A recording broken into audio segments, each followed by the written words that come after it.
Africa's story is often told through the lens of dependency, visible chains replaced by the invisible shackles of debt. For many nations, generations have worked not to build a future, but to pay off loans forced upon their ancestors. Borrowing from former colonial powers and global institutions has kept true sovereignty just out of reach, with aid often serving as a tool of control. Africa's natural wealth, diamonds, oil, cocoa, has enriched foreign corporations, while the continent accumulates more debt.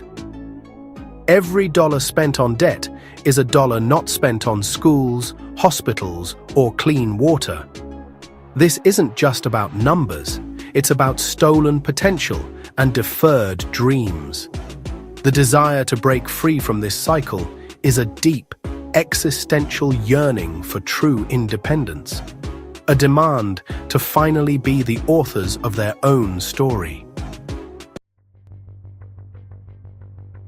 In 2024, Burkina Faso, led by President Ibrahim Traoré, made a declaration that shook the world. We will forge our own path. The nation announced it would untangle itself from international debt and foreign aid, choosing economic independence over managed dependency. For years, Burkina Faso followed the development formulas prescribed by Western donors: loans, aid, structural adjustments, yet poverty and instability persisted. Traoré's government rejected this paradigm, betting on their own people and resources. The move signaled a pivot away from traditional Western partners, especially France, towards self-reliance and new alliances. Burkina Faso's future, they declared, would be determined in Ouagadougou, not foreign capitals. Critics called it reckless, but for many Africans, it was a long overdue act of defiance. It sparked hope, a sign that a new generation of leaders was willing to risk everything for dignity and sovereignty. The world watched as a small nation dared to challenge the old order. True, economic independence can't be decreed from above, it must be built by the people. Burkina Faso launched a people's treasury, inviting every citizen to invest in the nation's future. Citizens lined up to buy national bonds, not for profit, but to build schools and hospitals free from foreign influence. Supporting local businesses became a political act, a blow against dependency. The government championed small and medium-sized enterprises, aiming to keep wealth circulating within the country. Success depends on public trust and transparent governance.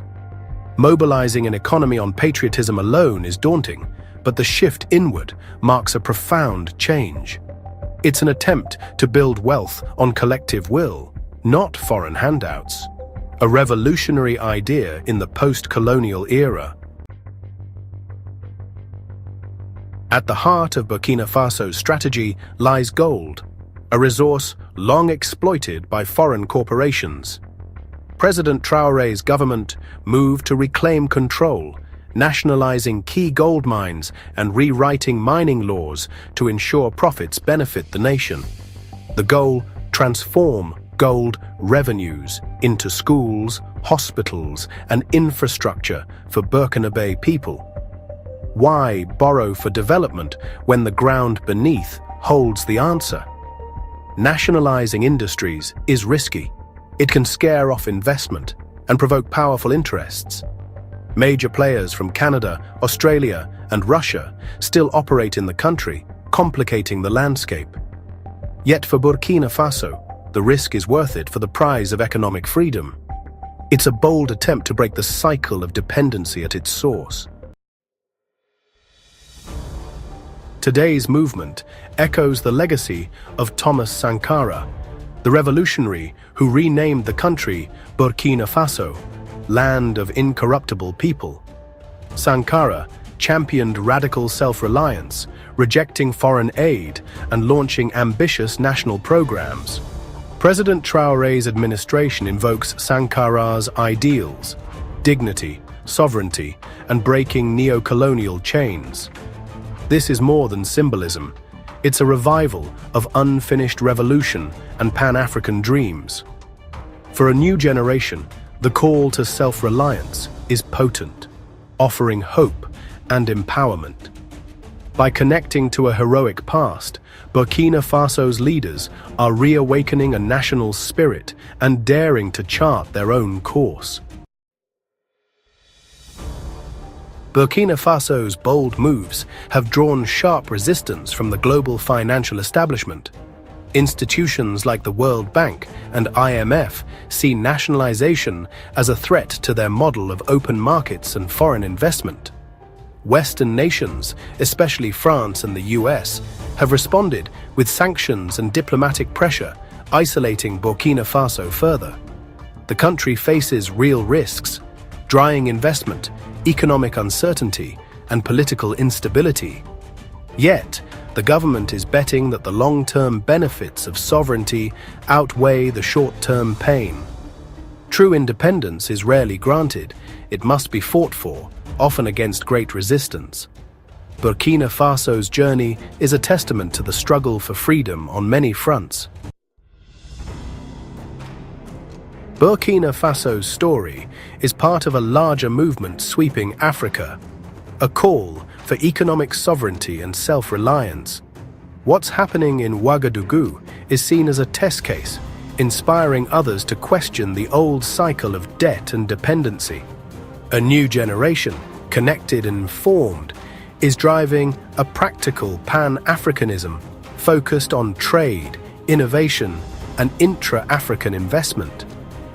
The African Continental Free Trade Area is a major step, aiming to unleash the continent's economic potential from within.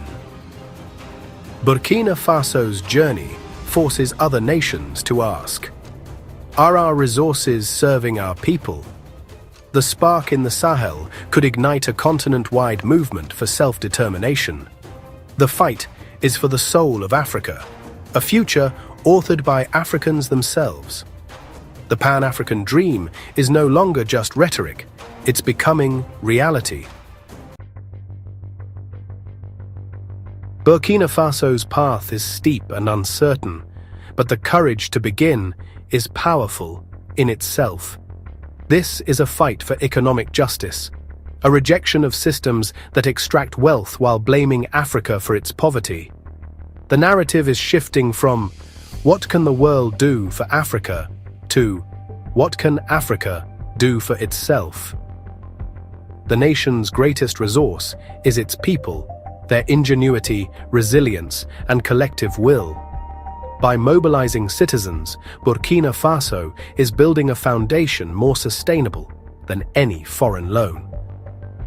Whether or not immediate goals are met, the movement has reignited hope and possibility. Africa's story is far from over. A new, more hopeful chapter is just beginning. And this time, it's being written by Africans, for Africans, on their own terms.